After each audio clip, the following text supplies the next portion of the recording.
एक शांत पड़ोस में स्थित यह एक आरामदायक 2 मंजिला घर था, जिसमें एक सफेद पिकेट बाड़ और एक अच्छी तरह से बनाए रखा बगीचा था। फिर भी जैसे ही वह एक दोपहर धूल भरे अटारी में घूम रही थी, कुछ असामान्य ने उसकी नजर खींची। दूर कोने में भूली हुई पेटियों के ढेर के नीचे उसने फर्श के नीचे छिपा हुआ एक संकीर्ण ट्रैपडोर देखा। जिज्ञासा जागृत होने पर वह घुटने के बल बैठी और उसे खोला।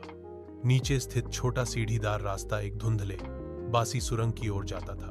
दीवारें पत्थर से बनी थीं और एक हल्की ठंडी हवा अंदर से फुसफुसाती हुई लग रही थी। दिल की धड़कन तेज होने के साथ सामंथा सावधानी से नीचे उतरी, उसकी टॉर्च अंधेरे को चीरती हुई।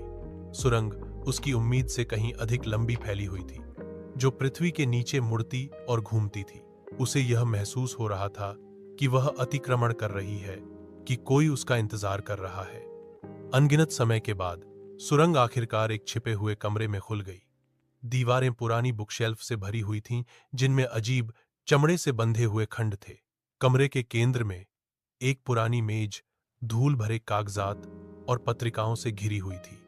जैसे ही सामंथा दस्तावेजों को पढ़ रही थी, उसके हाथ कांप रहे थे। रिकॉर्ड में वर्जित अनुष्ठानों और गुप्त समाजों का उल्लेख था, जिसमें उसके परिवार का नाम बार बार उल्लेख किया गया था। जैसे जैसे वह गहराई से पढ़ती गई, उसे एहसास हुआ कि उसके परिवार का इतिहास गहरे रहस्यों से जुड़ा हुआ है, ऐसे रहस्य जिन्हें दफन रहना था। उसने कुछ ऐसा उजागर किया था जिसे किसी को नहीं जानना चाहिए था, कुछ ऐसा जो पीढ़ियों से छिपा हुआ था। जैसे ही खोज का भार उस पर पड़ा, उसने अपने पीछे से सबसे हल्की आवाज सुनी, एक फुसफुसाहट, धीमी और ठंडी। वह अकेली नहीं थी।